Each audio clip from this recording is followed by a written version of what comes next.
वज़ीर दिफा ख्वाजा आसिफ ने कहा है कि इक़्तिदार में पुलिस आगे होती है और इक़्तिदार में नहीं होते तो पुलिस पीछे होती है। कौमी असम्बली में खिताब करते हुए उन्होंने कहा कि दरख्वास्त करता हूं कि प्रोटोकॉल इस्तेमाल ना करें। लंबे लंबे प्रोटोकॉल देखकर अवाम गालियां देते हैं। ताहयात 12 बंदे, गाड़ियां और हेलीकॉप्टर, गरीब मुल्क इसका तहम्मुल नहीं हो सकता। ख्वाजा आसिफ ने कहा कि लोगों के ख्वाबों का मरात लेकर मजाक उड़ाना मुनासिब नहीं। अगर इतना ही खतरा है तो सियासत छोड़ दें और कोई और काम करें। अगर किसी की दुश्मनी है तो वो जाती हैसियत में गार्ड्स रख ले।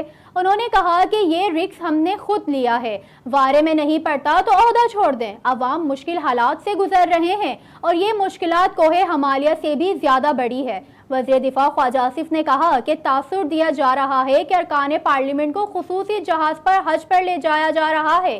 बजट की वजह से आखिरी हज परवास अरकान पार्लियामेंट के लिए रखी गई और इस जहाज में आम हाजी भी होंगे। उन्होंने कहा कि अरकान पार्लियामेंट अपने खर्च पर हज पर जा रहे हैं। हज पर जाने वाले किसी एमएनए को इजाफी सहूलत नहीं दी जा रही।